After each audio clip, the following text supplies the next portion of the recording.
चलिए आज एक ऐसी डरावनी कहानी को परत दर परत खोलते हैं जो सोचने पर मजबूर कर देती है कि एक अंधेरी तूफानी रात में असली डर आखिर होता किस चीज से है। देखते हैं कि कैसे छोटे छोटे इशारे मिलकर एक भयानक सच की तस्वीर बनाते हैं। तो कहानी की शुरुआत ही एक सवाल से होती है। सोचिए, कोई इंसान तूफान में फंसा है, एकदम अकेला, और अंधेरे में से कोई मदद के लिए हाथ बढ़ाता है। क्या उस पर भरोसा करना चाहिए? बस यही एक सवाल हमारी पूरी कहानी की नींव है। कहानी के बीच में है रघु, एक मुसाफिर जो अपनी साइकिल पर कुसुमपुर जा रहा है।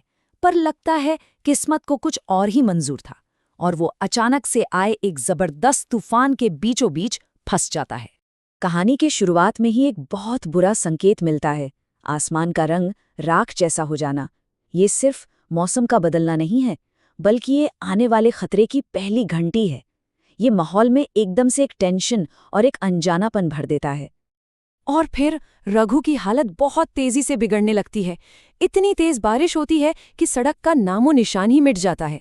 उसे समझ आ जाता है कि वो रास्ता भटक चुका है। अब साइकिल चलाना तो नामुमकिन है। उसे अपनी साइकिल को घसीटते हुए ही आगे बढ़ना पड़ रहा है। वो पूरी तरह से अकेला और बेबस महसूस कर रहा है। और तभी जब लगता है कि सारी उम्मीदें खत्म हो गई हैं, अंधेरे से एक आवाज आती है। एक अनजान आदमी जो अपना नाम रतन बताता है, वो मदद की पेशकश करता है। अब रघु के लिए ये एक राहत की बात है या शायद एक नए खतरे की शुरुआत। और यहीं पर कहानी हमें पहला बहुत छोटा सा इशारा देती है कि कुछ तो गड़बड़ है। जैसे ही रघु रतन के पीछे पीछे चलने लगता है, उसे हवा में किसी जली हुई चीज की गंध आती है। ये एक ऐसी डिटेल है जिसे कोई भी आसानी से नजरअंदाज कर सकता है, पर असल में डर की पहली ईंट यहीं रखी जाती है। रतन रघु को एक सुनसान सी चाय की दुकान पर ले जाता है, जो तूफान से बचने के लिए एक महफूज जगह जैसी लगती है। लेकिन असल में यहीं से बेचैनी धीरे धीरे बढ़ने लगती है। यहाँ पर पहली ऐसी चीज होती है जो कि मुमकिन ही नहीं है। बाहर इतना भयंकर तूफान चल रहा है, हवाएं चल रही हैं, लेकिन झोपड़ी के अंदर जल रही लालटेन की लौ बिल्कुल शांत है, जरा भी नहीं हिल रही। ये एक छोटा सा नज़ारा है, लेकिन ये असलियत पर ही सवाल खड़ा कर देता है। और यही सवाल रघु के दिमाग में भी घूमने लगता है। इस पूरे माहौल में कुछ तो है जो नॉर्मल नहीं है। एक अजीब सा जाल है जो उसे धीरे धीरे अपनी तरफ खींच रहा है। इसके ठीक बाद एक और परेशान कर देने वाला मंजर सामने आता है। रतन की पत्नी झूमर जब रघु को चाय परोसती है तो उसकी गर्दन पर एक गहरा घाव है, जिससे खून की एक पतली सी धार बह रही है। पर सबसे अजीब बात यह है कि ना तो झूमर को अपने घावों की कोई फिक्र है और ना ही रतन को। वो दोनों ऐसे बर्ताव कर रहे हैं जैसे कुछ हुआ ही नहीं है। यही उनकी अजीब सी शांति सबसे ज्यादा डरावनी है। किसी तरह रघु सो तो जाता है, लेकिन उसे एक बहुत भयानक सपना आता है। वो देखता है कि पास में ही एक आदमी फांसी से झूल रहा है। जब वो घबरा कर उठता है तो रतन उसे ये कहकर शांत कर देता है कि भाई ये तो बस एक बुरा सपना था।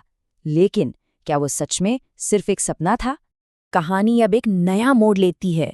रात काटने के लिए रतन रघु को 3 साल पुरानी एक लोकल कहानी सुनाने का फैसला करता है। और बस यहीं से सारे राज खुलना शुरू हो जाते हैं। रतन एक कहानी सुनाता है जो अजीब तरह से जानी पहचानी लगती है। एक दुकानदार, उसकी सुंदर पत्नी झूमर और उसका प्रेमी शंकर। और ये कहानी उसी झोपड़ी में हुई थी जहां वो लोग अभी बैठे हैं। तो क्या ये सिर्फ एक कहानी है या फिर एक चेतावनी? कहानी का अंत बहुत ही भयानक है। पति अपनी पत्नी को ठीक उसी तरह मारता है जैसा घाव रघु ने झूमर की गर्दन पर देखा था। वो प्रेमी को ठीक उसी तरह लटका देता है जैसा रघु ने अपने सपने में देखा था।